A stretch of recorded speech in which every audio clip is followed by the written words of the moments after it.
네가 없으면 다 내 거야! 40년을 함께 산 남편의 손이 영숙을 어둠 속으로 밀어냈습니다. 차가운 물이 온몸을 집어삼키는 순간 영숙은 생각했습니다. 아, 이렇게 끝나는구나. 이 사람한테. 사람 살려! 우물에 누가 빠졌어요! 지나가던 이웃 박말순의 외침이 어둠을 갈랐습니다. 물속에서 허우적거리며 깨달았습니다. 사랑이 아니라 습관으로 살았던 40년 그 대가가 죽음이었다는 것을. 오늘의 사연은 실제 이야기를 바탕으로 각색한 내용입니다. 여러분은 지금 어디에서 어떤 기분으로 이 영상을 보고 계신가요? 댓글로 남겨주시면 함께 나누는 즐거움이 될 것 같습니다. 그리고 무료로 누를 수 있는 구독과 좋아요 꼭 눌러주시면 새로운 이야기를 가장 먼저 만나보실 수 있습니다. 경상북도의 작은 마을, 이른 아침 햇살이 비탈진 밭고랑 사이로 비스듬히 내려앉습니다. 김영숙은 오늘도 어김없이 새벽 5시에 눈을 뜹니다. 옆자리에 누운 남편 최동만의 거친 코 고는 소리가 방 안가득 울려 퍼지고 있었습니다. 영숙은 이불을 살며시 걷어내고 부엌으로 향했습니다.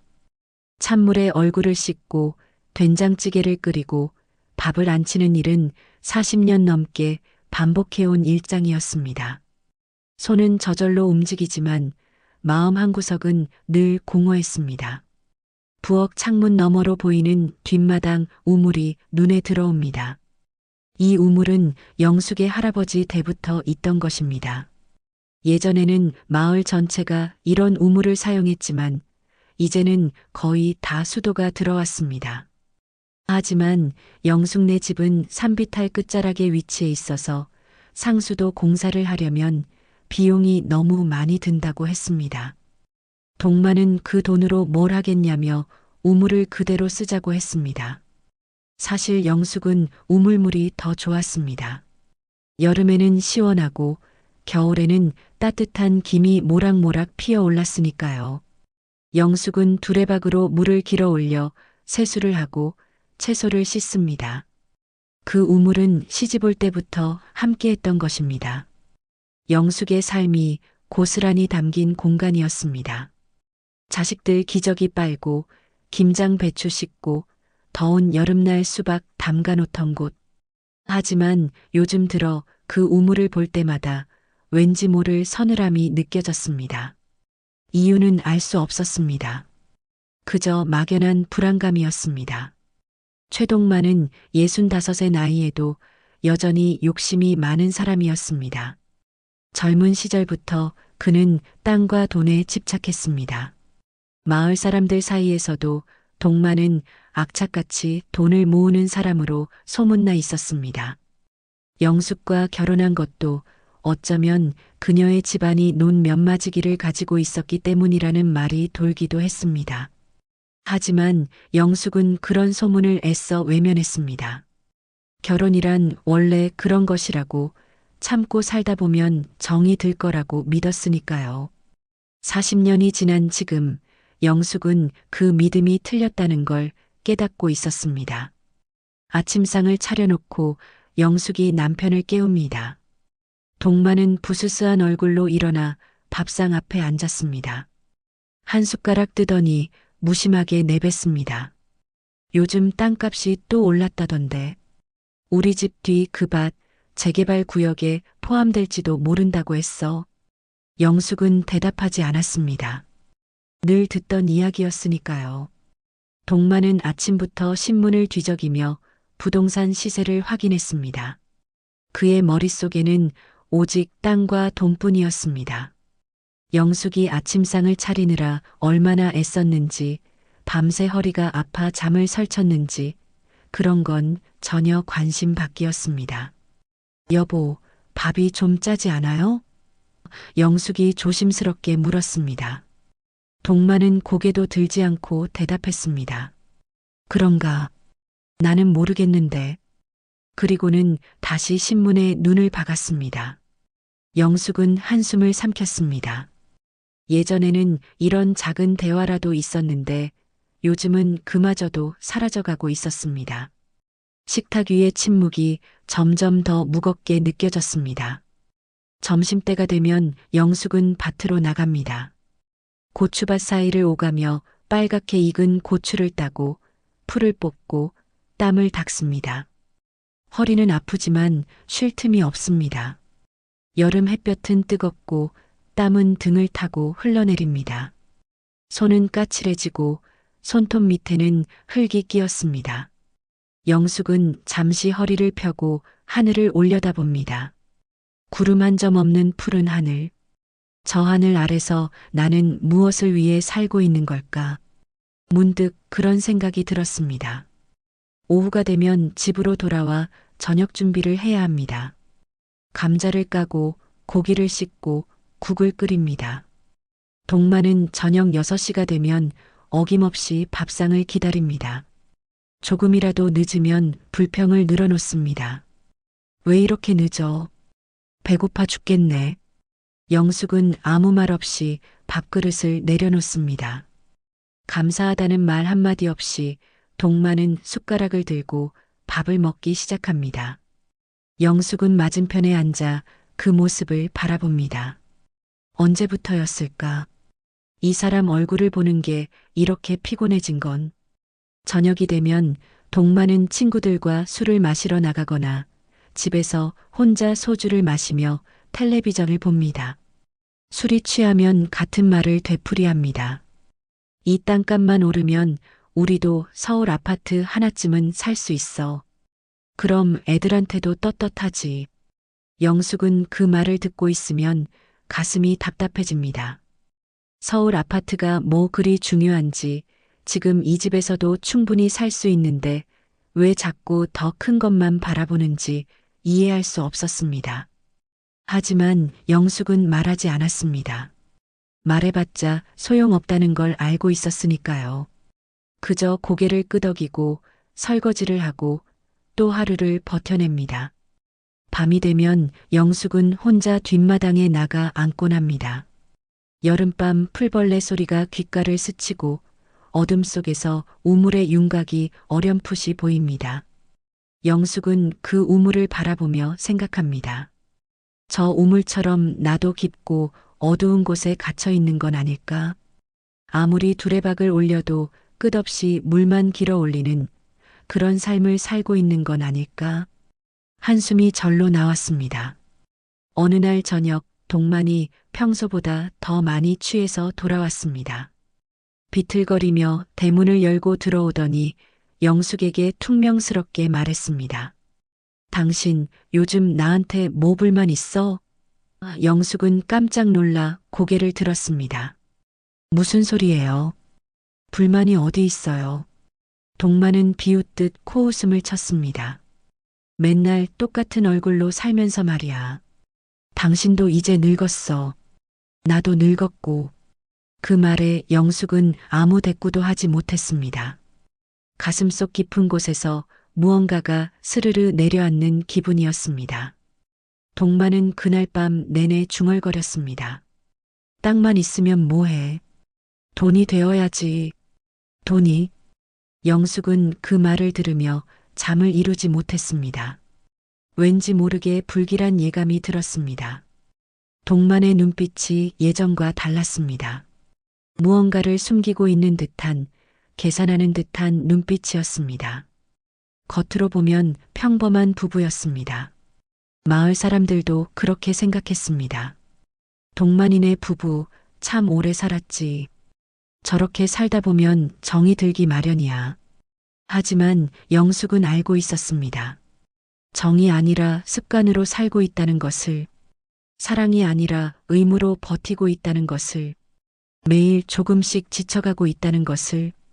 밤이 되면 천장을 보며 생각했습니다. 내 인생은 도대체 무엇이었을까? 이렇게 살다가 죽는 걸까? 40년을 함께 살았지만 진짜 나를 본 사람은 없었습니다. 남편도 자식들도 심지어 나 자신도. 김영숙이라는 이름은 있지만 김영숙이라는 사람은 어디에도 없는 것 같았습니다. 그저 누군가의 아내, 누군가의 엄마, 누군가의 며느리로만 존재했을 뿐입니다. 그렇게 영숙의 마음속에는 금이 가기 시작했습니다. 눈에 보이지 않지만 조금씩 천천히 깊숙이 무너질 듯 무너지지 않고 버티고 있는 벽처럼 영숙도 그렇게 하루하루를 견뎌내고 있었습니다. 그날 밤은 유난히 더웠습니다. 여름 끝자락의 무더위가 마을 전체를 짓누르고 있었습니다. 김영숙은 부엌에서 설거지를 마치고 뒷마당으로 나왔습니다. 달빛이 희미하게 우물을 비추고 있었고 어디선가 개구리 우는 소리가 들려왔습니다. 영숙은 우물가에 앉아 두레박으로 물을 길어 올렸습니다. 차가운 물로 얼굴을 씻으니 조금은 숨통이 트이는 것 같았습니다. 그때였습니다. 집안에서 최동만의 목소리가 들려왔습니다. 여보, 여기 좀 와봐. 평소와 다른 톤이었습니다. 뭔가 다급하면서도 흥분된 목소리였습니다. 영숙은 얼른 앞치마로 손을 닦고 안으로 들어갔습니다. 동만은 거실 소파에 앉아 휴대전화를 들여다보고 있었습니다. 술 냄새가 진동했습니다. 무슨 일이에요? 영숙이 물었습니다. 동만은 휴대전화 화면을 영숙에게 들이밀었습니다. 봐, 우리 집 뒤 밭이 재개발 확정구역에 들어갔어. 보상금이 얼마나 나올지 알아? 동만의 눈은 흥분으로 빛나고 있었습니다. 영숙은 화면을 들여다봤지만 무슨 내용인지 잘 이해가 되지 않았습니다. 그래서요?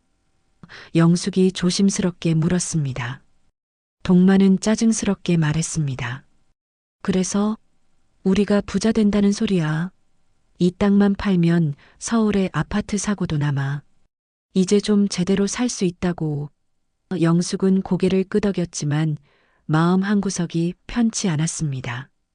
이 집은 영숙이 태어나고 자란 곳이었습니다. 시집 올 때 가져온 유일한 재산이었고 자식들이 뛰어놀던 마당이었습니다. 그런데 그걸 팔아버린다는 게 쉽게 와닿지 않았습니다. 여보, 그런데 이 집을 팔면 우리는 어디서 살아요? 영숙이 물었습니다. 동만은 눈을 부라렸습니다. 서울 아파트 사면 되잖아. 아니면 작은 집이라도 하나 얻어서 살고. 중요한 건 현금이야, 현금. 당신은 돈이 얼마나 중요한지 몰라. 영숙은 더 이상 아무 말도 하지 못했습니다. 동만은 이미 결정한 듯 했습니다. 그날 이후로 동만의 행동이 이상해지기 시작했습니다. 평소보다 자주 외출을 했고 휴대전화를 볼 때마다 화면을 가렸습니다. 누군가와 통화할 때면 방문을 닫고 들어갔습니다. 영숙이 물어보면 친구들이랑 땅 이야기 좀 하는 거야 라고 대충 둘러댔습니다. 하지만 영숙은 느낄 수 있었습니다. 뭔가 숨기고 있다는 걸. 어느 날 오후 영숙은 마을 슈퍼에 장을 보러 갔습니다. 그곳에서 이웃 박말순을 만났습니다. 말순은 영숙보다 8살 많은 70살의 할머니로 마을에서 오래 산 터줏대감이었습니다. 영숙아, 요즘 동만이가 자주 마을회관 앞을 지나가던데 누구랑 만나는 것 같더라. 말순이 조심스럽게 말했습니다. 영숙은 눈을 깜빡였습니다. 마을회관이요? 거기서 뭐 하는데요? 말순은 주변을 살피더니 목소리를 낮췄습니다. 젊은 여자랑 같이 있던데. 내가 정확히 본 건 아니지만 뭔가 이상했어. 동만이가 그 여자한테 웃으면서 뭐라고 하는 것 같더라고. 영숙의 가슴이 철렁 내려앉았습니다. 젊은 여자요? 누군데요? 말순은 고개를 저었습니다. 나도 잘 모르겠어. 이 동네 사람은 아닌 것 같은데. 옷차림이 좀 화려하더라. 머리도 염색하고 말이야. 영숙은 장바구니를 든 손에 힘이 들어갔습니다. 말순은 영숙의 표정을 살피며 덧붙였습니다. 뭐, 별일 아닐 수도 있어. 그냥 내가 본 거 말해주는 거야. 괜히 오해는 하지 마. 하지만 영숙은 이미 불안감에 사로잡혀 있었습니다. 집으로 돌아오는 길 내내 머릿속이 복잡했습니다. 젊은 여자? 동만이 누구랑 만나는 거지? 왜 나한테는 말하지 않은 걸까? 영숙은 집에 도착해서도 정신을 차릴 수가 없었습니다. 저녁 무렵 동만이 집에 돌아왔습니다. 평소보다 기분이 좋아 보였습니다. 콧노래까지 흥얼거리며 들어오는 모습이 낯설었습니다. 오늘 저녁은 뭐야? 동만이 물었습니다. 영숙은 조심스럽게 입을 열었습니다. 여보, 오늘 어디 갔다 왔어요? 동만은 잠시 멈칫하더니 대답했습니다. 응? 그냥 친구들이랑 좀 놀다 왔지. 왜? 마을회관 쪽에 갔었어요? 영숙이 물었습니다. 동만의 표정이 굳어졌습니다. 거기는 왜? 누가 뭐래? 목소리에 경계심이 묻어났습니다. 영숙은 숨을 고르고 말했습니다. 말순 할머니가 그러시던데 누군가랑 같이 있는 걸 봤대요. 누구예요? 동만은 짜증스럽게 대답했습니다. 아, 그거 부동산 중개인이야. 땅 팔 준비 좀 하려고 만난 거지. 쓸데없는 소리 듣고 의심하지 마. 그리고는 방으로 들어가 버렸습니다. 영숙은 그 자리에 서서 남편의 뒷모습을 바라봤습니다. 뭔가 석연치 않았습니다. 부동산 중개인이라면 왜 사무실에서 만나지 않고 마을회관 앞에서 만난 걸까? 그리고 왜 그렇게 화를 내는 걸까? 그날 밤 영숙은 잠을 이룰 수 없었습니다. 옆에서 코를 고는 동만을 바라보며 온갖 생각이 머릿속을 스쳐 지나갔습니다. 40년을 함께 살았지만 이 사람을 정말 아는 걸까? 지금 이 사람 머릿속에는 무슨 생각이 들어있는 걸까? 영숙은 천장을 응시하며 긴 한숨을 내쉬었습니다. 며칠 후 동만은 또다시 외출했습니다. 오늘 늦을 거야. 저녁 먹지 말고 자. 그렇게 말하고 나간 동만은 밤 11시가 넘어서야 돌아왔습니다. 술에 잔뜩 취한 상태였습니다. 비틀거리며 집 안으로 들어온 동만은 소파에 털썩 주저앉았습니다. 물 좀 가져와. 영숙은 부엌에서 물을 따라 건넸습니다. 동만은 물을 마시더니 갑자기 영숙을 빤히 쳐다봤습니다. 당신 말이야. 영숙은 가슴이 철렁했습니다. 왜요? 동만은 헛웃음을 쳤습니다. 당신이 있으니까 이 집도 이 땅도 내 맘대로 못하겠어. 명의가 반반이잖아. 도장 찍어야 팔 수 있고. 영숙은 말문이 막혔습니다. 그게 무슨 소리예요? 우리 집인데 당연히 같이 결정해야죠. 동만은 비웃듯 말했습니다. 같이? 당신이 뭘 안다고 같이 결정해? 그냥 내가 하자는 대로 따르면 돼. 그 말에 영숙의 가슴 속에서 무언가가 무너져 내렸습니다. 아, 이 사람은 나를 동등한 사람으로 본 적이 한 번도 없구나. 동만은 비틀거리며 일어나 방으로 들어갔습니다. 영숙은 그 자리에 서서 한참을 멍하니 있었습니다. 밖에서는 여전히 풀벌레가 울고 있었고 우물 위로 달빛이 비치고 있었습니다. 영숙은 문득 그 우물이 자신의 운명처럼 느껴졌습니다. 깊고 어두운 곳, 아무도 들여다보지 않는 곳, 그곳에 자신이 서서히 빠져들고 있는 것만 같았습니다. 그날 밤 이후로 김영숙은 불안에 시달렸습니다. 최동만의 말투와 행동이 점점 더 이상해지고 있었습니다.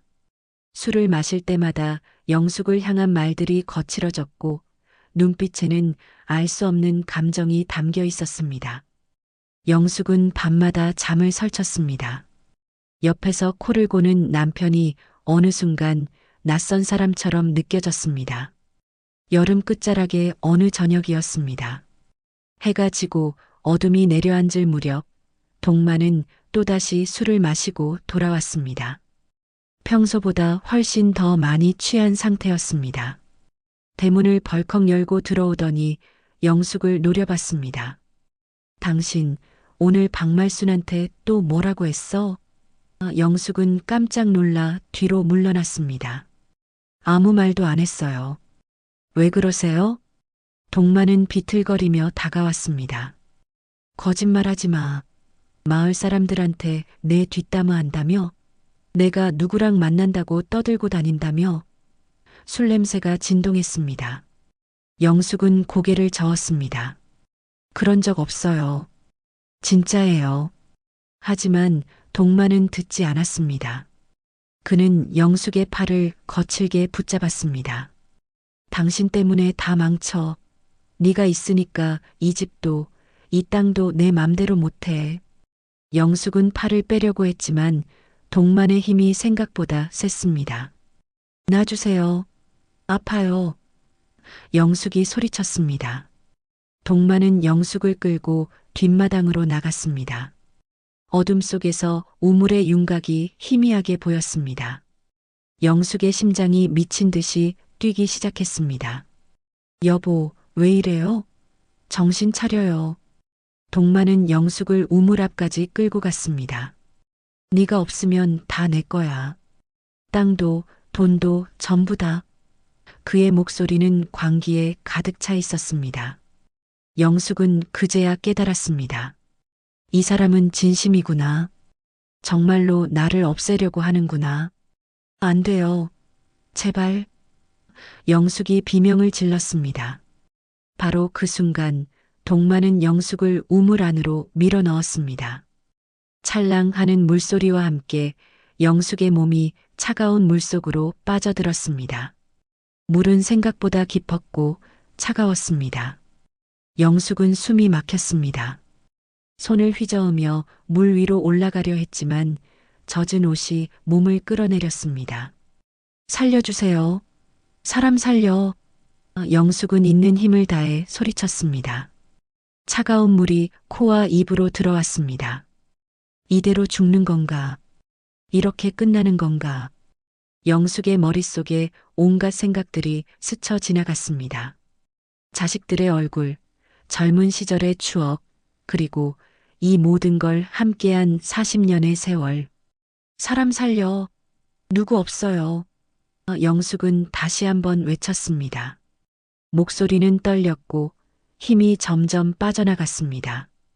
그때였습니다. 멀리서 누군가의 목소리가 들려왔습니다. 거기 무슨 일이야? 동네 이웃 박말순의 목소리였습니다. 말순은 저녁 산책을 하다가 우연히 이쪽으로 지나가고 있었습니다. 영숙의 비명 소리를 들은 것입니다. 동만은 순간 당황한 표정을 지었습니다. 주변을 둘러보더니 급하게 우물가로 달려갔습니다. 여보, 괜찮아? 손잡아. 동만이 갑자기 소리쳤습니다. 마치 아내를 구하려는 남편처럼 행동하기 시작한 것입니다. 동만은 두레박줄을 잡고 영숙에게 던졌습니다. 이거 잡아. 빨리. 영숙은 물속에서 허우적거리며 줄을 붙잡았습니다.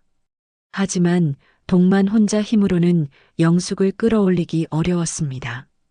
사람 살려. 우물에 누가 빠졌어요. 이번에는 동만이 소리쳤습니다. 말순이 급히 달려왔고 그 소리를 듣고 주변 집에서 사람들이 하나둘씩 나오기 시작했습니다.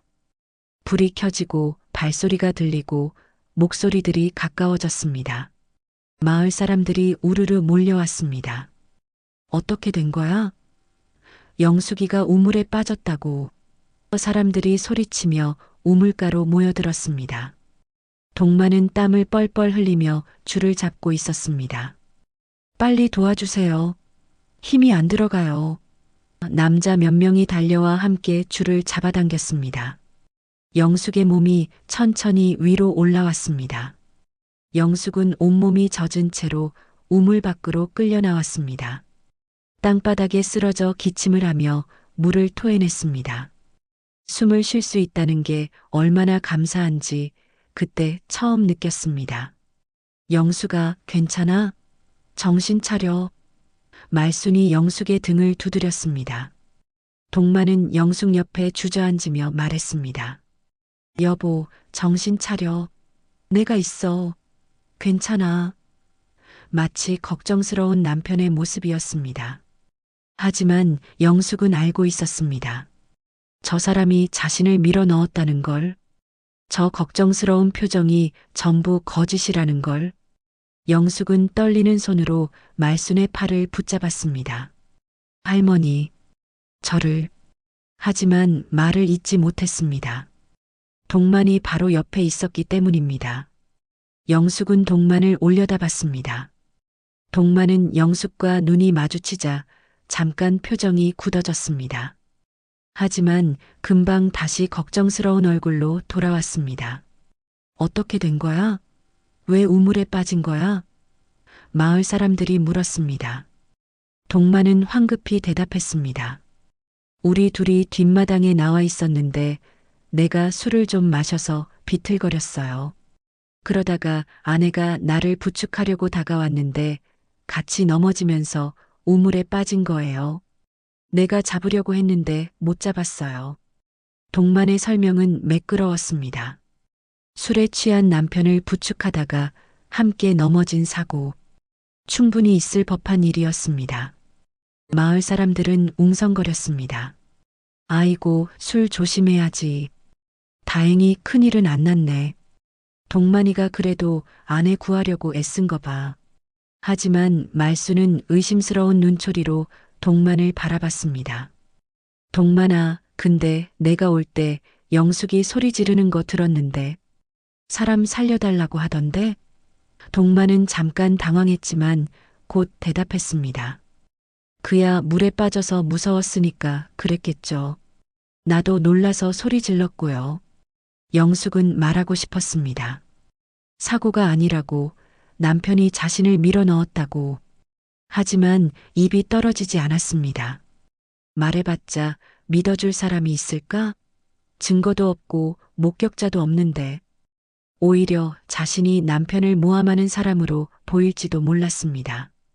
말순이 영숙을 부축하며 말했습니다. 일단 옷부터 갈아입어. 감기 걸리겠어. 영숙은 고개를 끄덕였지만 눈길은 동만에게 고정되어 있었습니다. 동만은 영숙과 눈이 마주치자 황급히 고개를 돌렸습니다. 그 모습을 본 영숙은 확신했습니다. 이건 사고가 아니었어. 저 사람은 진짜로 나를 죽이려고 했어. 그리고 사람들이 오니까 급하게 구하는 척한 거야. 마을 사람들은 하나둘씩 집으로 돌아갔습니다. 앞으로 조심하고 술은 좀 줄여야지. 밤에 우물가는 위험해. 사람들은 그렇게 말하며 떠났습니다. 동만은 연신 고개를 숙이며 죄송합니다. 조심하겠습니다라고 말했습니다. 영숙은 집 안으로 들어가 젖은 옷을 벗었습니다. 거울에 비친 자신의 모습은 초라했습니다. 머리는 엉망이고 얼굴은 창백하고 눈가에는 공포가 서려 있었습니다. 손은 떨렸고 온몸이 얼음장처럼 차갑게 식어 있었습니다. 동만은 거실에 앉아 고개를 숙이고 있었습니다. 영숙이 방에서 나오자 동만이 말했습니다. 미안해. 내가 술을 너무 많이 마셨어. 조심했어야 하는데. 영숙은 아무 대답도 하지 않았습니다. 동만의 사과는 공허하게 들렸습니다. 진심이 담기지 않은 말이었으니까요. 밤이 깊어갔습니다. 동만은 방으로 들어가 문을 닫았습니다. 영숙은 거실에 홀로 남았습니다. 밖에서는 여전히 풀벌레가 울고 있었습니다. 하지만 이제 그 소리가 예전처럼 평화롭게 들리지 않았습니다. 오히려 불길하고 서늘하고 두려웠습니다. 영숙은 소파에 앉아 떨리는 손을 꼭 쥐었습니다. 이제 뭘 해야 하지? 누구를 믿어야 하지? 어떻게 살아남아야 하지? 질문들이 끝없이 머릿속을 맴돌았습니다. 우물에서 구조된 지 사흘이 지났습니다. 김영숙은 그날 밤 이후로 한숨도 제대로 자지 못했습니다. 눈을 감으면 차가운 물속으로 빠져드는 느낌이 되살아났고 최동만의 차갑던 눈빛이 머릿속에서 떠나지 않았습니다. 온몸은 멍들었고 가슴은 답답했습니다. 하지만 가장 아픈 건 몸이 아니라 마음이었습니다. 40년을 함께 산 사람이 자신을 죽이려 했다는 사실, 그게 가장 견디기 힘들었습니다. 동만은 그 이후로 영숙을 피했습니다. 아침에 일어나면 말없이 밥을 먹고 어디론가 나가버렸습니다. 저녁에 돌아와도 방문을 닫고 들어가 나오지 않았습니다. 둘 사이에는 어색한 침묵만 흘렀습니다. 마을 사람들은 수군거렸습니다. 그날 밤 진짜 사고였을까? 동만이 눈빛이 심상치 않던데. 아니야, 술 취해서 실수한 거겠지. 영숙은 집안에 혼자 있는 시간이 많아졌습니다. 동만이 나가고 나면 영숙은 남편의 방을 살펴봤습니다. 뭔가 단서가 있을 것 같았습니다. 그날 영숙은 동만의 서랍을 열어봤습니다. 옷가지와 서류들 사이에서 낯선 영수증 몇 장이 나왔습니다. 음식점 영수증이었는데 금액이 상당했습니다. 2인분이었습니다. 날짜를 보니 최근 한 달 사이에 여러 번 다녀온 흔적이었습니다. 영숙의 가슴이 철렁했습니다. 동만은 집에서 밥을 먹고 나간다고 했었습니다. 그런데 왜 밖에서 2인분 식사를 한 걸까? 누구랑 만난 걸까? 영숙은 영수증을 다시 서랍에 넣고 조용히 방문을 닫았습니다. 머릿속이 복잡했습니다. 박말순이 말했던 젊은 여자가 떠올랐습니다. 설마 그 여자랑 자주 만나고 있는 건 아닐까? 다음 날 영숙은 용기를 내어 마을 슈퍼로 향했습니다. 슈퍼 주인 김순자는 마을의 소식통이었습니다. 무슨 일이 있으면 제일 먼저 아는 사람이 순자였습니다. 언니, 혹시 우리 남편이 요즘 누구랑 자주 다니는 거 본 적 있어요? 영숙이 조심스럽게 물었습니다. 순자는 잠시 망설이더니 목소리를 낮췄습니다. 영숙아, 사실 나도 며칠 전에 봤어. 동만이가 젊은 여자랑 같이 있는 거. 마을회관 근처 카페에서 커피 마시고 있더라고. 영숙의 손이 떨렸습니다. 그 여자가 누구예요? 순자가 고개를 저었습니다. 나도 잘 모르겠어. 옆 동네 사람인 것 같던데 차림새가 화려하더라. 머리도 길고 말이야. 영숙은 슈퍼를 나와 마을회관 쪽으로 걸어갔습니다. 작은 카페가 하나 있었습니다. 젊은 사람들이 가끔 커피를 마시러 오는 곳이었습니다.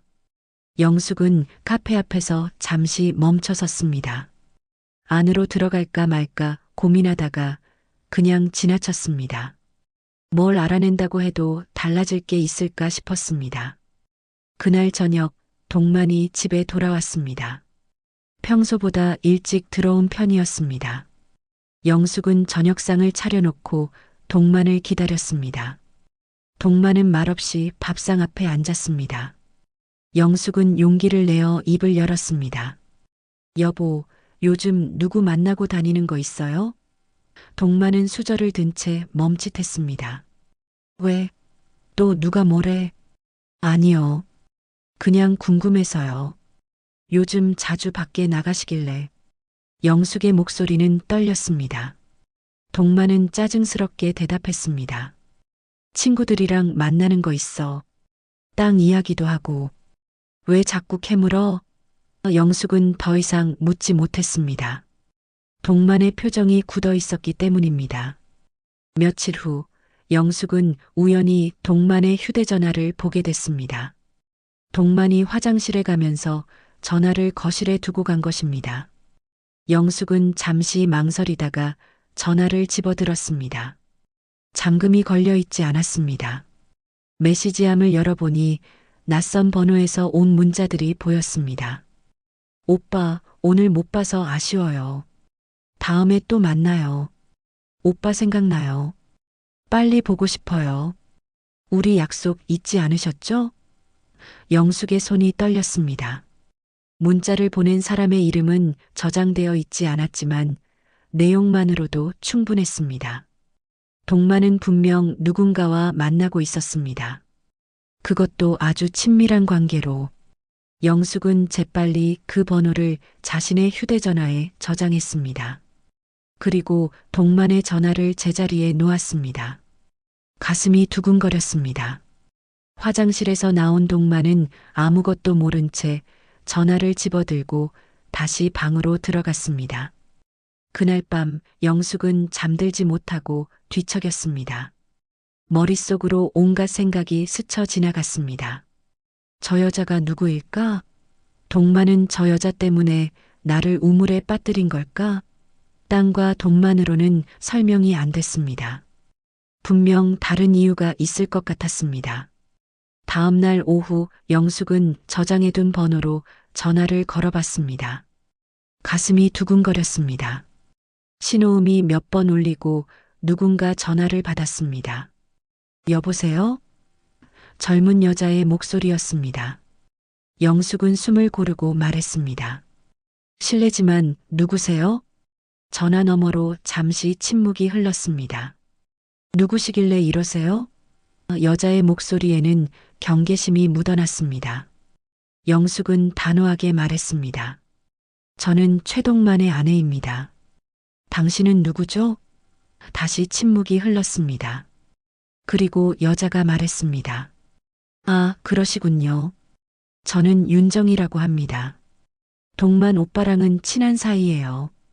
영숙의 가슴속에서 무언가가 타올랐습니다. 친한 사이요? 얼마나 친한데요? 정희는 웃음을 터뜨렸습니다. 궁금하시면 직접 오빠한테 물어보세요. 전 바쁘니까 끊을게요. 그리고 전화가 끊겼습니다. 영숙은 전화기를 꽉 쥐었습니다. 손이 떨렸고 눈물이 핑 돌았습니다. 그날 저녁 동만이 집에 돌아왔을 때 영숙은 식탁에 앉아 기다리고 있었습니다. 여보, 윤정이가 누구예요? 영숙이 물었습니다. 동만의 얼굴이 순간 굳었습니다. 어떻게 그 이름을 알아? 영숙은 차분하게 대답했습니다. 당신 전화 받았어요. 문자도 받고 전화도 해봤어요. 동만은 당황한 표정을 지었습니다. 하지만 곧 화를 냈습니다. 내 전화를 몰래 받다고? 당신 지금 뭐 하는 거야? 영숙은 물러서지 않았습니다. 대답해요. 저 여자가 누구냐고요. 동만은 한참을 망설이다가 입을 열었습니다. 그냥 아는 사람이야. 부동산 일 도와주는 사람이고, 부동산 일을 도와주는 사람이 왜 당신한테 보고 싶다고 문자를 보내요? 왜 오빠라고 불러요? 영숙의 목소리가 높아졌습니다. 동만은 할 말을 잃은 듯 입을 다물었습니다. 영숙은 눈물을 참으며 말했습니다. 당신, 나를 우물에 빠뜨린 이유가 저 여자 때문이죠? 그렇죠? 동만은 고개를 돌렸습니다. 대답하지 않았습니다. 그 침묵이 모든 걸 말해주고 있었습니다. 영숙은 자리에서 일어났습니다. 이제 알았어요. 당신이 뭘 숨기고 있는지. 그리고 방으로 들어가 문을 닫았습니다. 영숙은 침대에 주저앉아 눈물을 흘렸습니다. 40년의 세월이 한순간에 무너져 내리는 기분이었습니다. 며칠이 지났지만 김영숙의 마음은 여전히 혼란스러웠습니다. 윤정이라는 여자의 존재를 알게 된 후 영숙은 밤낮으로 고민에 빠졌습니다. 최동만은 여전히 영숙을 피했고 집안의 냉기는 점점 더 깊어져 갔습니다. 영숙은 혼자 있는 시간이 많아졌습니다. 그 시간 동안 생각했습니다. 도대체 저 여자는 누구일까? 동만과 어떤 관계일까? 그리고 무엇보다 저 여자 때문에 내가 우물에 빠진 걸까? 어느 날 오후 영숙은 다시 마을 슈퍼로 향했습니다. 슈퍼 주인 김순자를 만나기 위해서였습니다. 순자는 영숙을 보자마자 걱정스러운 표정을 지었습니다. 영숙아, 괜찮아? 우물에 빠졌다면서? 많이 놀랐겠다. 영숙은 고개를 끄덕이며 조용히 말했습니다. 언니, 저 혹시 윤정이라는 사람에 대해 더 아는 거 있어요? 순자는 주변을 살피더니 목소리를 낮췄습니다. 그 사람 말이야?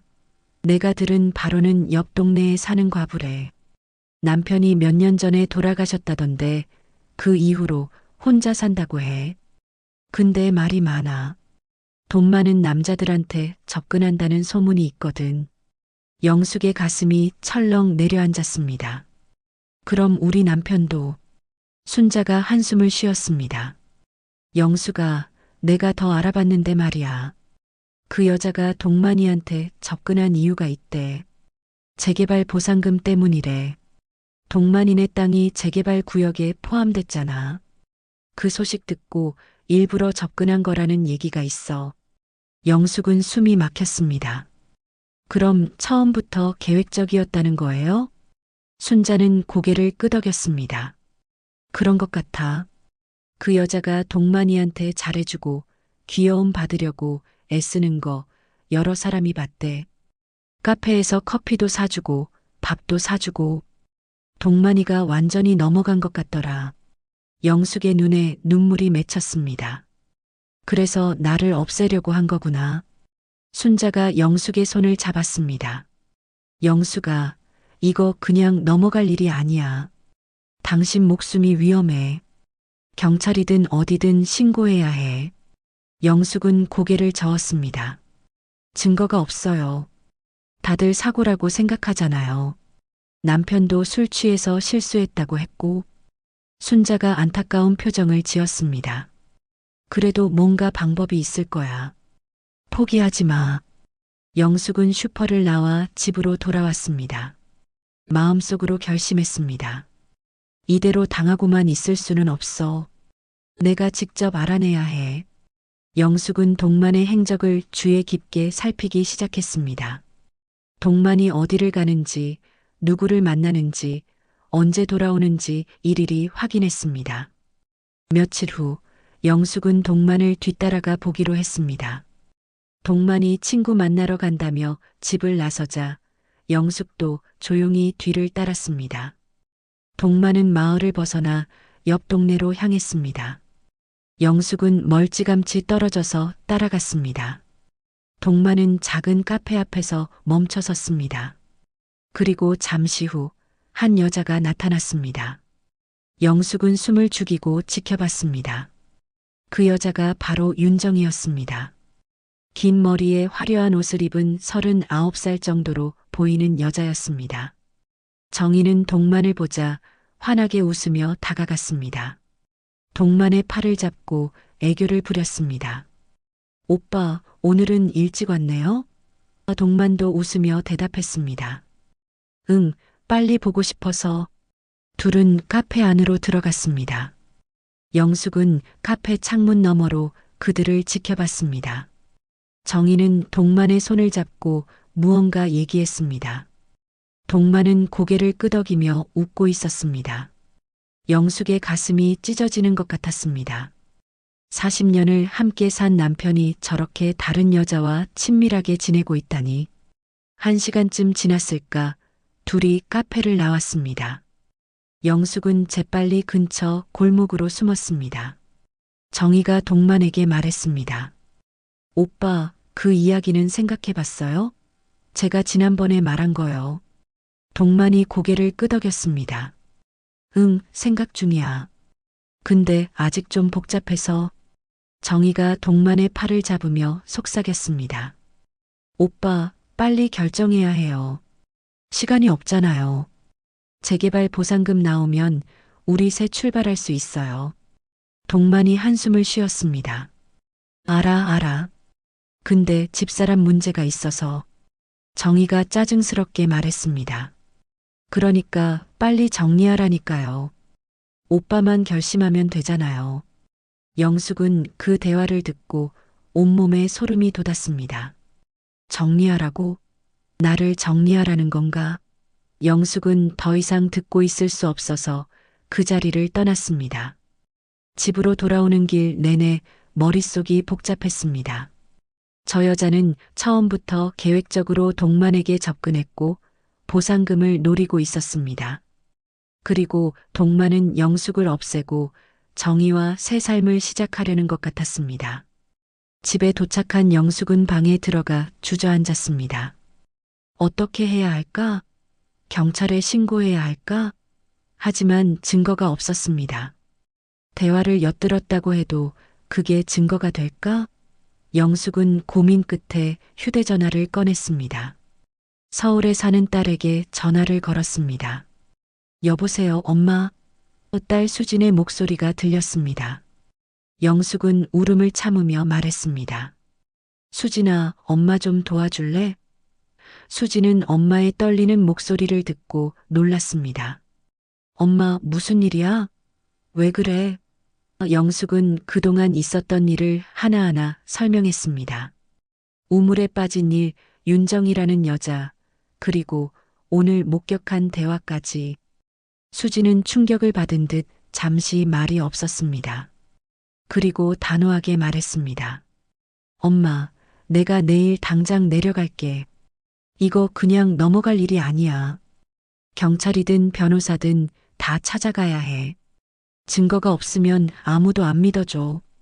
영숙은 눈물을 흘렸습니다. 근데 수진아, 증거를 어떻게 만들어? 수진이 말했습니다. 엄마, 아빠랑 그 여자 대화를 녹음해.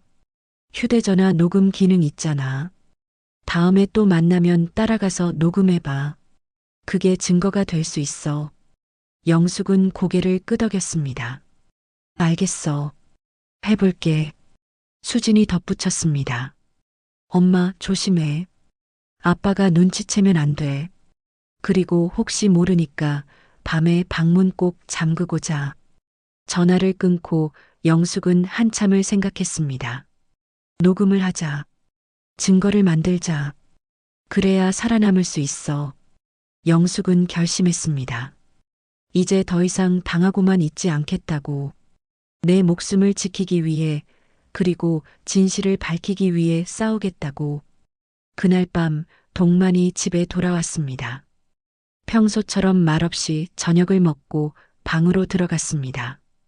영숙은 거실에 앉아 휴대전화를 들여다봤습니다. 녹음 기능을 확인하고 사용법을 익혔습니다. 손이 떨렸지만 마음은 단단했습니다. 이제 시작이야. 내가 이기는 거야. 영숙은 그렇게 다짐했습니다. 밖에서는 여전히 풀벌레가 울고 있었습니다. 하지만 이제 영숙은 두려워하지 않았습니다. 오히려 그 소리가 자신을 응원하는 것처럼 들렸습니다. 싸워, 포기하지 마. 영숙은 창밖을 바라보며 작은 미소를 지었습니다. 아직 끝나지 않았어. 나는 살아남을 거야. 다음 날 아침 서울에서 딸 수진이 내려왔습니다. 수진은 30대 중반의 직장인으로 결혼해서 서울에 살고 있었습니다. 수진은 집에 도착하자마자 영숙을 꽉 안아주었습니다. 엄마, 많이 힘들었지? 영숙은 딸의 품에 안겨 그동안 참았던 눈물을 쏟아냈습니다. 수진아, 엄마가 어떻게 해야 할지 모르겠어. 수진은 엄마를 진정시키고 차분하게 말했습니다. 엄마, 일단 여성센터나 법률구조공단에 가보자. 전문가 상담을 받아야 해. 그리고 증거를 모아야 돼. 아빠랑 그 여자 대화 녹음하는 거 잊지 마. 영숙은 고개를 끄덕였습니다. 딸이 옆에 있으니 조금은 마음이 놓였습니다. 최동만은 수진이 온 걸 보고 당황한 표정을 지었습니다. 수진아, 갑자기 웬일이야? 수진은 냉정하게 대답했습니다. 아빠, 엄마 상태 확인하러 왔어요. 우물에 빠졌다면서요? 동만은 어색하게 웃으며 말했습니다. 응, 그게 실수로. 술 마셔서 그랬어. 엄마는 괜찮아. 수진은 아버지를 빤히 쳐다봤습니다. 실수요? 진짜 실수였어요? 동만은 눈을 피하며 대답했습니다. 당연하지. 내가 일부러 그럴 리가 있나? 수진은 더 이상 묻지 않았습니다. 하지만 눈빛에는 의심이 가득했습니다. 동만은 불편한 듯 자리를 뜨며 말했습니다. 나 좀 나갔다 올게. 그리고 급히 집을 나갔습니다. 수진은 엄마와 함께 읍내에 있는 여성센터로 향했습니다. 상담사는 영숙의 이야기를 들으며 진지한 표정을 지었습니다. 어르신, 이건 명백한 살인미수입니다. 하지만 말씀하신 대로 증거가 부족하네요. 목격자가 없고 남편분은 사고였다고 주장하고 있으니 영숙이 물었습니다. 그럼 어떻게 해야 하나요? 상담사가 조언했습니다. 일단 남편분과 그 여자의 대화를 녹음하세요. 그들이 무엇을 계획하고 있는지 증거를 확보해야 합니다. 그리고 주변 사람들에게도 상황을 알리세요. 혹시 모를 위험에 대비해야 해요. 필요하면 법률구조공단에 가서 변호사 상담도 받으시고요. 영숙과 수지는 법률구조공단도 찾아갔습니다. 변호사는 사건을 듣고 고개를 끄덕였습니다. 어르신, 증거만 확보하면 고소할 수 있습니다. 살인미수 그리고 재산을 노린 범행이니 처벌받을 수 있어요. 하지만 녹음할 때 조심하세요. 들키면 오히려 위험해질 수 있습니다. 영숙은 긴장한 표정으로 고개를 끄덕였습니다. 집으로 돌아온 영숙은 마음을 단단히 먹었습니다. 이제 증거를 모을 시간입니다. 며칠 후 동만은 또다시 외출했습니다. 영숙은 조용히 뒤를 따랐습니다. 이번에는 휴대전화 녹음 기능을 켜두고 갔습니다. 동만은 이전과 같은 카페로 향했고 윤정이가 나타났습니다. 영숙은 카페 밖 구석진 곳에 숨어서 창문 너머로 그들을 지켜봤습니다. 둘은 테이블에 앉아 무언가 진지하게 얘기하고 있었습니다. 하지만 카페 안의 대화는 밖에서 들리지 않았습니다. 영숙은 답답했습니다.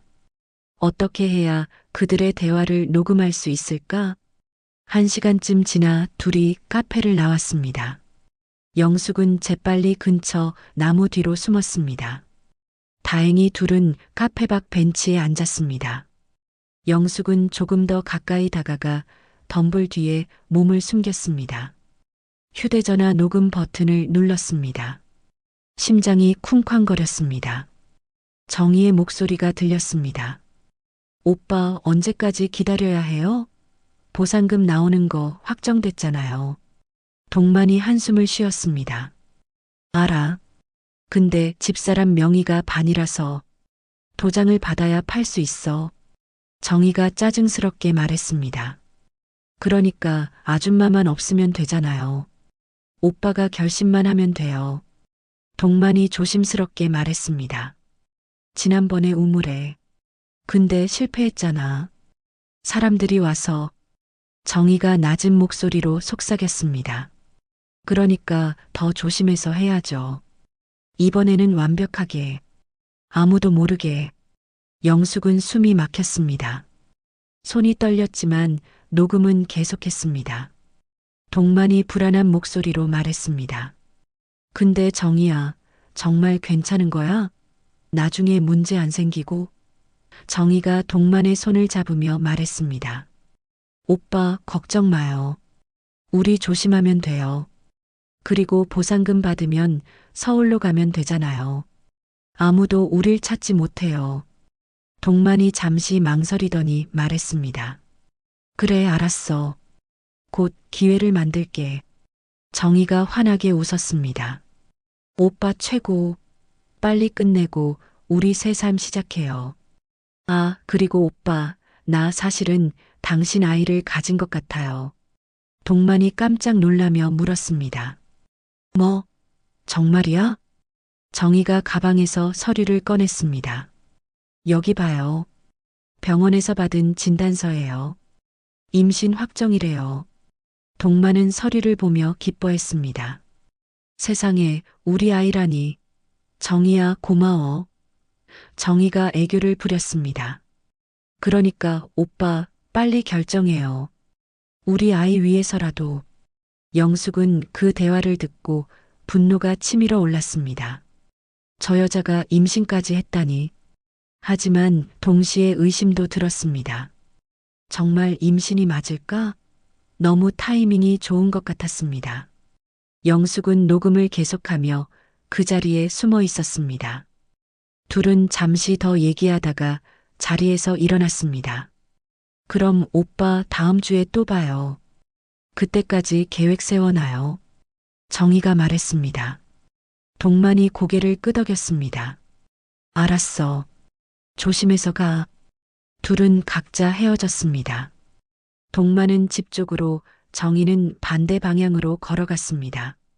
영숙은 녹음을 멈추고 한참을 그 자리에 서 있었습니다. 온몸이 떨렸습니다. 증거를 확보했습니다. 동만과 정희의 대화, 그들의 계획, 모두 녹음됐습니다.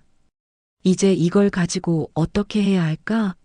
영숙은 급히 집으로 돌아갔습니다. 집에 도착한 영숙은 수진에게 녹음 파일을 들려줬습니다. 수진은 듣고 나서 분노에 찬 표정을 지었습니다. 엄마, 이거면 충분해. 이거 가지고 경찰 가자. 아빠가 엄마를 죽이려 했다는 증거야. 영숙은 망설였습니다. 근데 수진아, 정말 경찰 가야 할까? 내 아빠인데. 수진이 단호하게 말했습니다. 엄마, 아빠는 이미 엄마를 죽이려 했어.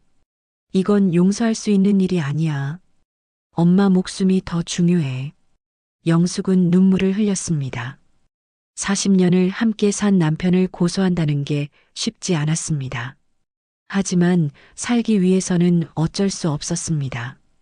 그날 밤 영숙은 잠을 이룰 수 없었습니다. 녹음 파일을 반복해서 들었습니다. 동만의 목소리, 정희의 목소리, 그들의 계획. 모든 게 생생했습니다. 영숙은 결심했습니다.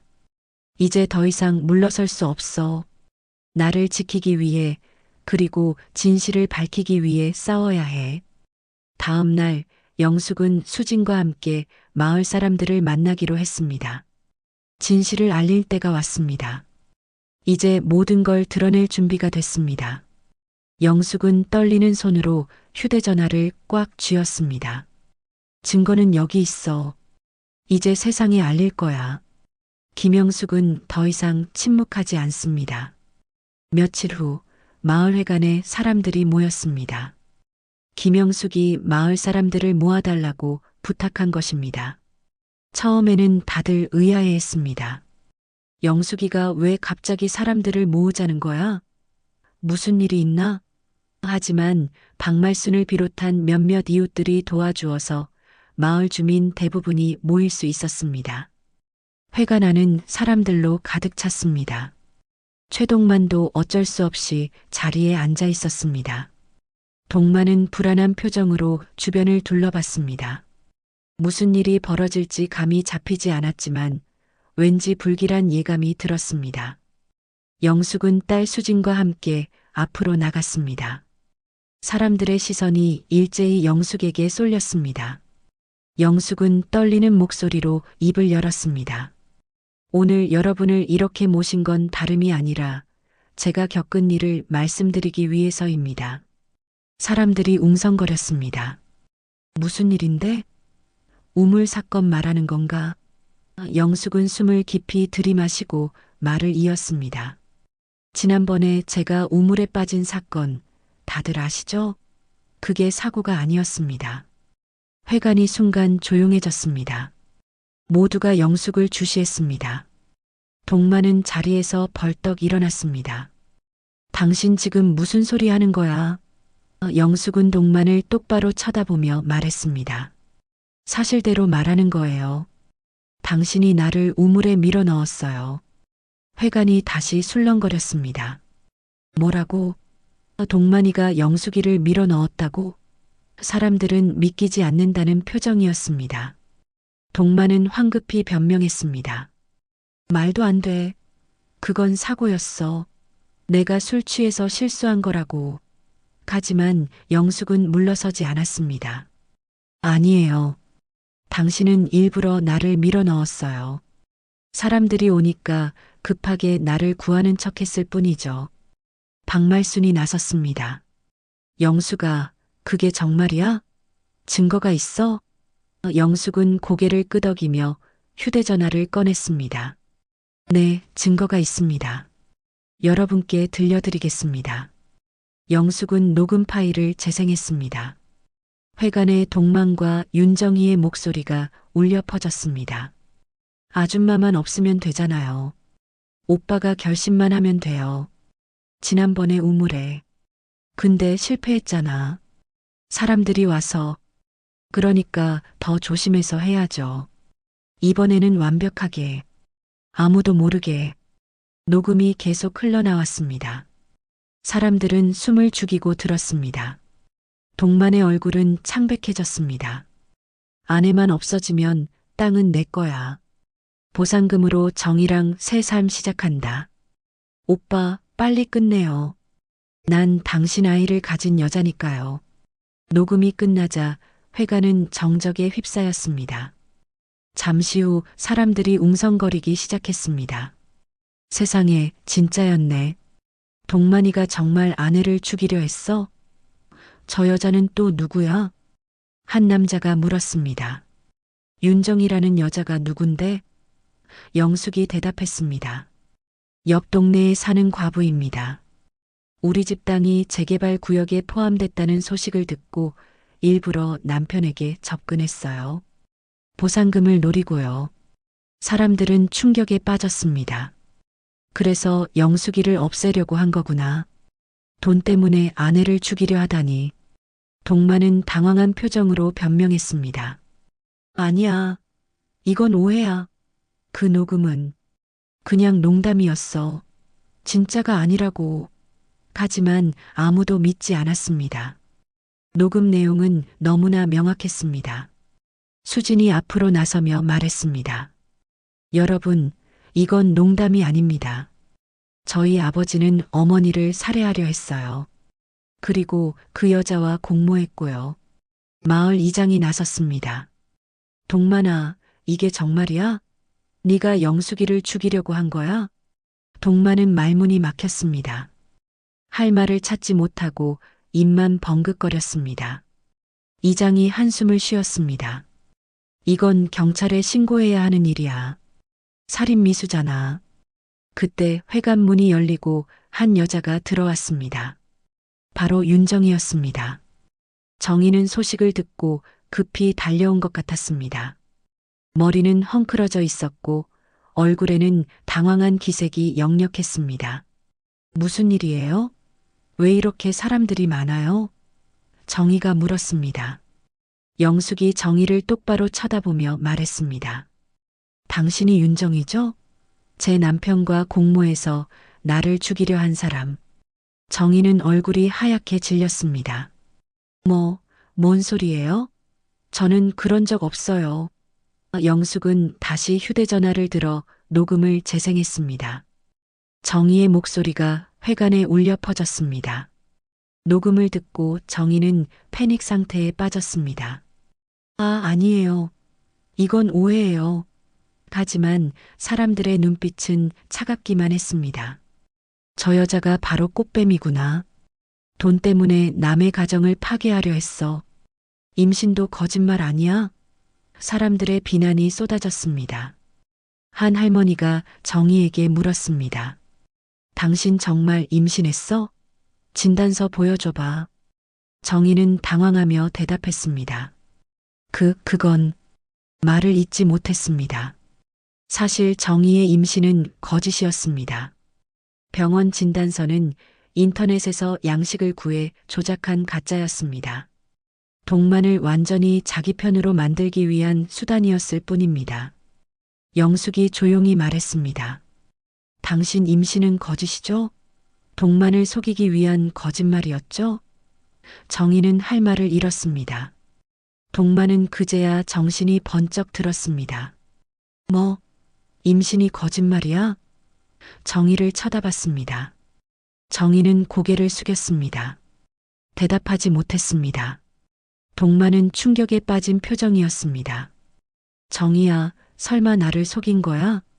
정희는 눈물을 흘리며 말했습니다. 오빠, 미안해요. 나도 어쩔 수 없었어요. 돈이 필요했어요. 동만은 주저앉았습니다. 자신이 완전히 이용당했다는 걸 깨달은 것입니다. 영숙은 회관에 모인 사람들을 향해 말했습니다. 여러분, 저는 40년을 이 사람과 함께 살았습니다. 묵묵히 집안일을 하고 밭일을 하고 아내로서 의무를 다했습니다. 하지만 이 사람은 땅과 돈 때문에 그리고 거짓된 여자 때문에 저를 우물에 빠뜨렸습니다. 저는 더 이상 침묵하지 않겠습니다. 영숙의 목소리는 떨렸지만 단호했습니다. 저는 이 사건을 경찰에 신고할 겁니다. 살인미수와 문서 위조, 그리고 재산을 노린 범행으로요. 여러분이 증인이 되어 주시길 바랍니다. 사람들은 고개를 끄덕였습니다. 당연하지. 우린 증언할게. 영수가 잘한 결정이야. 응원할게. 동만은 자리에 주저앉아 고개를 떨구었습니다. 모든 게 끝났습니다. 정희는 회관 밖으로 도망치려 했지만 마을 남자들이 막아섰습니다. 어디 가려고? 경찰 올 때까지 기다려. 정희는 울면서 애원했습니다. 제발요, 저 좀 보내주세요. 하지만 아무도 들어주지 않았습니다. 잠시 후 경찰이 도착했습니다. 영숙은 녹음 파일과 함께 모든 상황을 설명했습니다. 경찰은 동만과 정희를 조사하기 위해 경찰서로 데려갔습니다. 동만은 끌려가면서 영숙을 한번 쳐다봤습니다. 그 눈빛에는 후회와 두려움이 섞여 있었습니다. 하지만 영숙은 더 이상 흔들리지 않았습니다. 회관에 남은 사람들은 영숙을 위로했습니다. 영숙아, 정말 용기 있는 결정이었어. 이제 새 삶을 시작할 수 있을 거야. 영숙은 눈물을 닦으며 고개를 끄덕였습니다. 40년의 세월이 한순간에 무너져 내렸지만 이제 새로운 시작이 기다리고 있었습니다. 김영숙은 더 이상 누군가의 그늘이 아니었습니다. 이제 자기 이름으로 당당히 살아갈 준비가 됐습니다. 몇 달이 흘렀습니다. 최동만과 윤정희는 법정에 섰습니다. 검사는 살인미수, 문서 위조, 그리고 재산을 노린 범행으로 기소했습니다. 김영숙이 녹음한 파일은 결정적인 증거가 됐습니다. 마을 사람들도 증인으로 나섰습니다. 박말순을 비롯한 여러 이웃들이 동만의 이상한 행동과 정의와의 만남을 증언했습니다. 법정에서 동만은 고개를 숙이고 있었습니다. 변호사는 술에 취해 우발적으로 저지른 일이라고 변론했지만 녹음 파일 속 대화는 명백한 계획살인을 보여주고 있었습니다.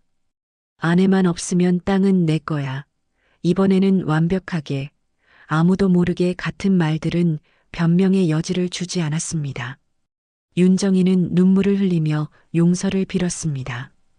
죄송합니다. 제가 잘못했습니다. 하지만 재판장의 표정은 냉정했습니다.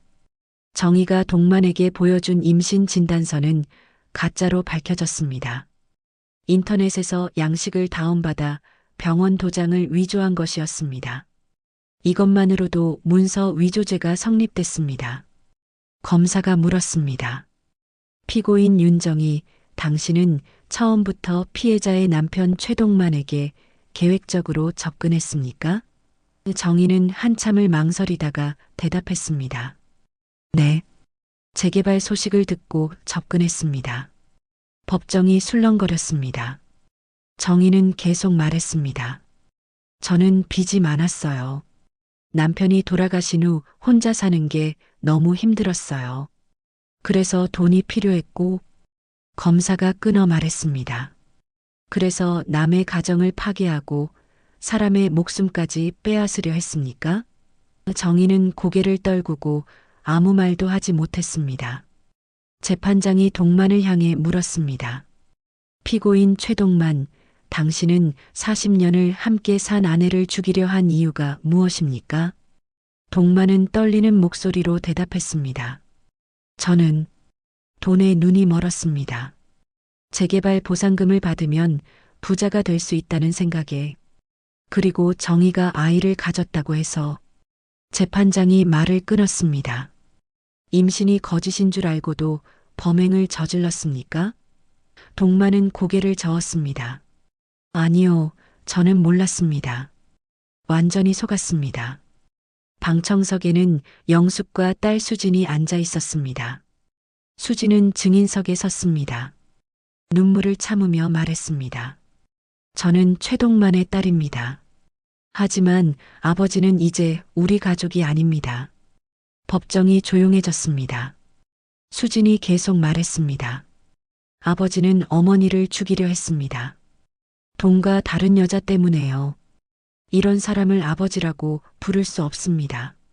수진의 목소리는 떨렸지만 단호했습니다. 어머니는 평생 우리 가족을 위해 희생하셨습니다. 밭일을 하고 집안일을 하고 묵묵히 가정을 지켰습니다. 그런 어머니를 배신한 아버지를 용서할 수 없습니다. 방청석에서 눈물을 흘리는 사람들이 보였습니다. 재판장도 숙연한 표정이었습니다. 재판은 몇 주에 걸쳐 진행됐습니다. 최종 판결이 내려지는 날, 법정은 사람들로 가득 찼습니다. 마을 사람들도 많이 왔습니다. 재판장이 판결문을 읽기 시작했습니다. 피고인 최동만은 배우자를 살해하려 한 살인미수 혐의로 징역 7년을 선고합니다. 동만의 얼굴은 창백해졌습니다. 재판장이 계속 말했습니다. 피고인은 40년을 함께 산 아내를 재산과 다른 여자 때문에 살해하려 했습니다. 이는 매우 악질적인 범죄입니다. 또한 범행 후 사고로 위장하려 한 점도 죄질이 무겁습니다. 동만은 고개를 떨구고 있었습니다. 재판장이 정의를 향해 말했습니다. 피고인 윤정희는 살인 교사 및 문서 위조 혐의로 징역 5년을 선고합니다. 정의는 울음을 터뜨렸습니다. 재판장님, 제발요. 하지만 재판장은 냉정하게 말했습니다. 피고인은 계획적으로 타인의 가정에 접근하여 범죄를 교사했습니다. 가짜 임신 진단서로 피해자를 속이고 살인을 부추겼습니다. 반성의 기미가 보이지 않아 엄중히 처벌합니다. 판결이 끝나고 동만은 법정 밖으로 끌려갔습니다. 수진과 눈이 마주쳤습니다. 동만은 입을 열려고 했지만 수진은 고개를 돌렸습니다. 더 이상 할 말이 없었습니다. 정의도 법정을 나서며 중얼거렸습니다. 돈도 못 잡고 보상금도 못 받고 쓸모없는 늙은이한테 잘못당했네. 끝까지 반성하지 않는 모습이었습니다. 법정을 나온 영숙은 깊은 숨을 내쉬었습니다. 수진이 엄마를 꼭 안아주었습니다. 엄마, 수고했어. 이제 끝났어. 영숙은 눈물을 흘렸습니다. 하지만 그 눈물은 슬픔만이 아니었습니다. 해방감과 안도감도 섞여 있었습니다. 40년의 무거운 짐을 내려놓은 기분이었습니다. 몇 달 후 영숙은 마을 문화센터에서 새로운 일을 시작했습니다. 어르신들과 아이들에게 글과 책을 가르치는 일이었습니다. 처음에는 낯설고 어색했지만 점차 익숙해졌습니다.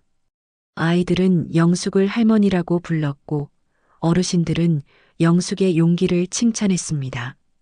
어느 날 한 할머니가 영숙에게 물었습니다. 영숙아, 후회하지 않아? 남편을 감옥에 보낸 거? 영숙은 잠시 생각하다가 대답했습니다. 처음에는 괴로웠어요. 40년을 함께 산 사람인데. 하지만 이제는 후회하지 않아요. 저도 살아야 했으니까요. 할머니가 고개를 끄덕였습니다. 그래, 잘한 거야. 당신은 용감한 사람이야. 영숙은 이제 혼자 살고 있었습니다. 집은 여전히 산비탈 끝자락에 있었고 뒷마당에는 우물이 남아 있었습니다. 하지만 이제 그 우물은 더 이상 두렵지 않았습니다. 오히려 영숙에게 힘을 주는 상징 같았습니다. 저 깊은 곳에서 살아 돌아온 자신의 강인함을 상기시켜주는 것 같았습니다. 봄이 왔습니다. 마당에는 꽃이 피기 시작했습니다. 영숙은 화단을 가꾸며 생각했습니다. 이제 나는 누구의 아내가 아니라 김영숙으로 산다. 62년을 살아오면서 처음으로 나 자신으로 살아가는 거야. 영숙은 작은 미소를 지었습니다. 문화센터에서 아이들이 영숙을 기다리고 있었습니다. 할머니, 오늘은 무슨 책 읽어주실 거예요? 아이들이 눈을 반짝이며 물었습니다. 영숙은 책을 펼치며 대답했습니다. 오늘은 용기에 관한 이야기를 들려줄게. 어려운 상황에서도 포기하지 않고 일어선 사람들의 이야기야. 마을 사람들은 영숙을 다시 보게 됐습니다. 영숙이 정말 강한 사람이네. 저렇게 힘든 일을 겪고도 다시 일어서다니. 영숙은 이제 마을에 존경받는 어르신이 됐습니다. 박말수는 영숙의 가장 든든한 친구가 되어 주었습니다. 둘은 자주 만나 차를 마시며 이야기를 나눴습니다. 어느 저녁 영숙은 뒷마당에 나가 우물을 바라봤습니다. 달빛이 우물을 비추고 있었습니다. 영숙은 조용히 말했습니다. 나는 이겼어. 나를 죽이려 했던 사람들에게, 그리고 나를 짓눌렀던 세월에게. 바람이 불어와 영숙의 머리카락을 스쳤습니다. 평화로운 밤이었습니다. 김영숙은 이제 자신의 이름으로 당당히 살고 있었습니다. 누구의 아내도 누구의 그림자도 아닌 온전한 자기 자신으로 62년 만에 찾은 진짜 나. 그게 바로 김영숙이었습니다. 새로운 인생이 이제 시작됐습니다. 그리고 영숙은 그 인생을 사랑하기 시작했습니다. 오늘의 이야기는 여기까지입니다. 가장 가까운 사람에게서 배신당했지만 끝내 살아 돌아와 스스로 삶을 지켜낸 한 여인의 이야기였습니다. 사람의 탐욕은 결국 자신을 무너뜨리고 진실은 끝내 드러나기 마련이지요. 그리고 무엇보다 중요한 건 남의 이름이 아니라 내 이름으로 당당히 살아가는 것 아닐까요? 여러분은 만약 이런 상황에 놓였다면 어떻게 하셨을 것 같나요? 여러분의 생각을 댓글로 남겨주세요. 오늘도 시청해주셔서 감사합니다. 구독과 좋아요는 큰 힘이 됩니다.